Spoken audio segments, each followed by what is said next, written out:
அப்பா இன்னைக்கு என்ன டின்னர்? என்னுடைய ஸ்டைலில் கத்திரிக்காய் கொஸ்ட்டு இட்லி.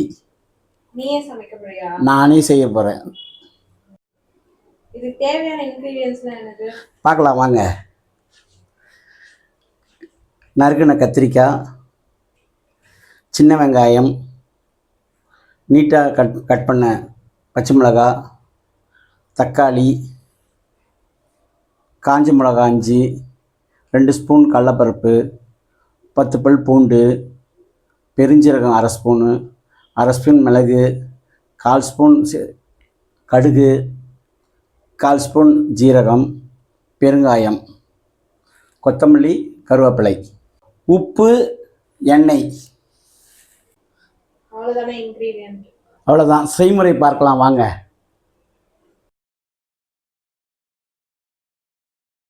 ஸ்டவ் ஆன் பண்ணிக்கணும். கடாய் காஞ்ச உடனே முதல்ல காஞ்ச மிளகாவை வறுத்துக்கணும்.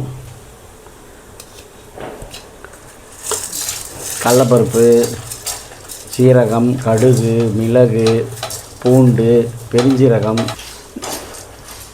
கோல்டன் ப்ரௌனாக வறுத்தா போதும். வறுத்த உடனே எடுத்து பொடி பண்ணி வச்சுக்கணும். இதை பொடி பண்ணி தொட்டு சாப்பிடணுமா? இல்லை இல்லை இல்லை இல்லை, அந்த கொதிக்கிறதுல வந்து இதை எடுத்து கொட்டணும். அப்போது அதனுடைய வாசனை, மனம், குணம் அதிகமாக இருக்கும். எப்படி கோஸாக அரைக்கணுமா நைஸாக அரைக்கணுமா? பவுடரை அரைச்சா நல்லாயிருக்கும்.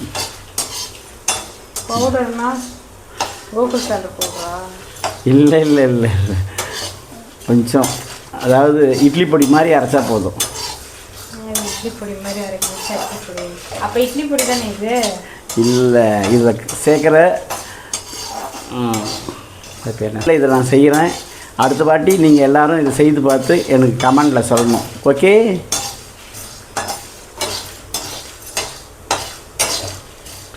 நிறைய தீ வைக்கக்கூடாது. சிம்மில் தான் வச்சு இதை வறுக்கணும். ரொம்ப தீ வச்சிட்டிங்கனாக்கா கருகிடும், அப்புறம் டேஸ்ட்டு மாறிடும். அதனால் கொஞ்சம் கேர்ஃபுல்லாகவே வருங்க. பிகினர்ஸ்க்கெலாம் இது ரொம்ப ஈஸியாக செய்யலாம். ஈஸியாக செய்யலாம். இவ்வளோ கஷ்டமாக ஸ்லோவாக பண்ணுறேன்.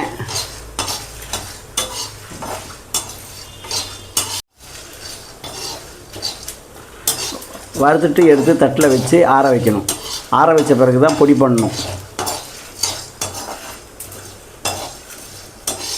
இது பாருங்கள், கடுகுனுடைய பொரி இருக்குது.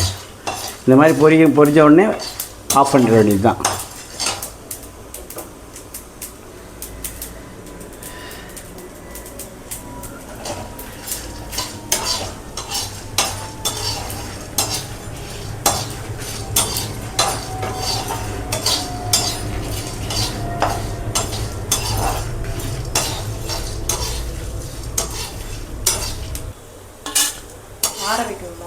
ஆமாம், இதை ஆற வைக்கணும். ஆறின பிறகு பொடி பண்ணி எடுத்தாந்து வச்சுக்கணும். எடுத்தாந்து வச்சுக்கிட்டு எண்ணெய் ஊற்றி மிளகா பொடி மாதிரி தொட்டு சாப்பிடணும். அப்படி கிடையாது. அந்த கத்திரிக்காய், வெங்காயம், தக்காளி இதெல்லாம் வதக்கிட்டு அதில் வந்து அது அது வதங்கின பிறகு இந்த பொடியெல்லாம் அதில் போடணும். லாஸ்ட்டாக தான் போடணும். அது நான் உங்களுக்கு கடைசியாக சொல்கிறேன். எல்லாத்துக்கும் அவசரப்பட்டால் அப்புறம் எப்படி ஆகுது? கடாய் சூடான உடனே 2 ஸ்பூன் எண்ணெய் ஊற்றுறோம். வெங்காயத்தை வதக்கணும்.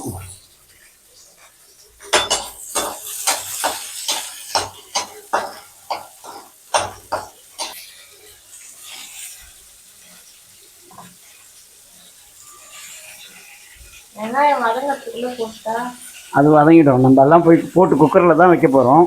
இருந்தாலும் ஃபார்மாலிட்டிக்கு கொஞ்சம் வதக்கினா நல்லாயிருக்கும். அது எண்ணெயில் போட்டு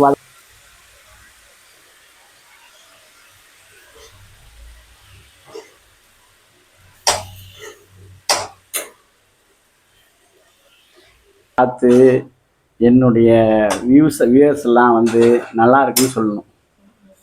உப்பு அப்புறமா போட்டுக்கலாம். உப்பு எண்ணெய் ரெண்டுத்தையும் நிறைய ஊத்தி சமைச்சா இல்லை நல்லா தான் இருக்கும். அது கொலஸ்ட்ரால் அதிகமாக ஊற்றலை. 2.5 ஸ்பூனுக்கு மேலே நான் எண்ணெயே ஊற்றலை. சின்ன ஸ்பூனில் 2 ஸ்பூன் தான் உப்பே போட்டிருக்கேன். அதனால் நீங்கள் வந்து எதுவும் பயப்பட தேவையில்ல. இதே முறையில் நீங்கள் செய்யுங்க, ஆரோக்கியமாக சாப்பிடுங்க, அமோகமாக வாழலாம். இந்த உணவெல்லாம் உங்களுக்கு நான் செஞ்சு ஒவ்வொன்றா செஞ்சு தருவேன். ஒவ்வொரு நாளைக்கும் ஒவ்வொரு உணவு உங்களுக்கு வரும்.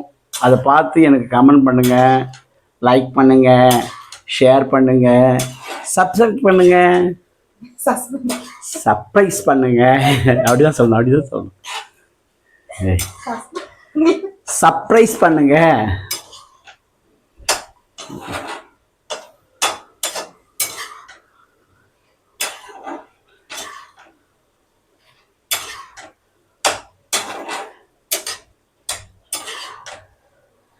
வேலை கொஞ்சம் அதிகமாக இருந்தாலும் சுவையும் மனமும் அதிகமாக இருக்கும். வதக்கணும், வதக்கிட்டு அதை குக்கரில் வைக்கணும். எல்லாம் பண்ணால் தானே நல்லாயிருக்கும். சும்மாவே வந்துடுமா மனம்? அப்பாவுடைய கைமணத்தை பார்த்துட்டு எல்லாரும் எனக்கு லைக் பண்ணுங்கள், ஷேர் பண்ணுங்கள், சப்ஸ்கிரைப் பண்ணுங்கள். மாற்றிக்க வேண்டியது தான்.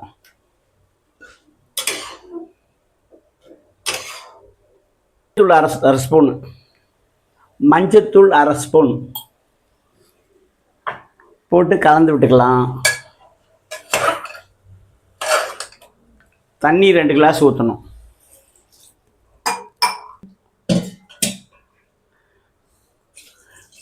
ரெண்டு கிளாஸ் பத்தலை, அதனால் 3 கிளாஸாக விடுறேன்.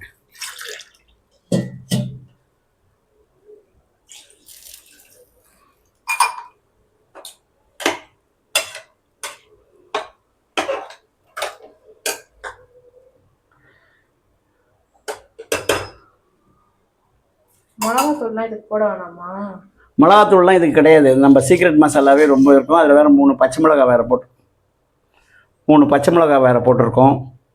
இதான் அந்த சீக்ரெட் மசாலா. அந்த மசாலா தான் அரைச்சாச்சு. இப்போ இதை தான் கொட்டி கலக்க போகிறோம்.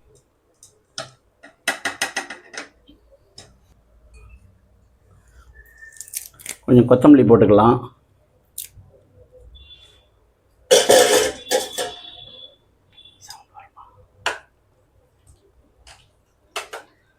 இதை அப்படியே கலந்து விட்டுக்கணும். கலந்து விட்டுட்டு விசில்,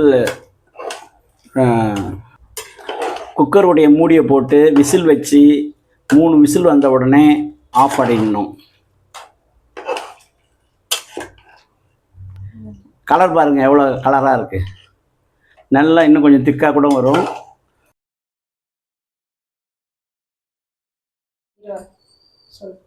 ஒரு ஸ்பூன் எண்ணெய், கடுகு 1/4 ஸ்பூனு, கொஞ்சம் சீரகம்,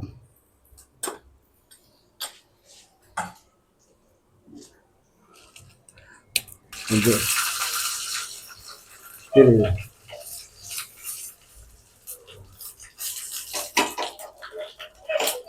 கருவேப்பிலை, கொத்தமல்லி.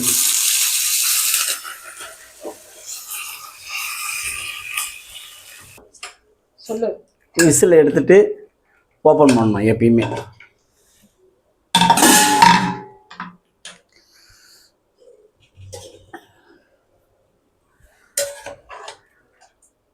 கிரேவி ஆகிடும்.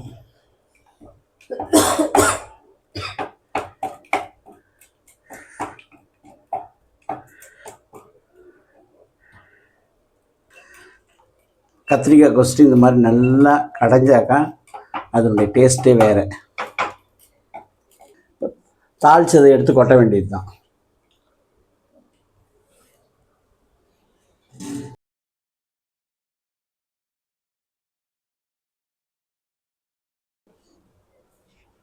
கத்திரிக்காய் கொஸ்டின் மல்லி தயார். சாப்பிடுங்க, அமோகமாக வாழுங்க. நன்றி.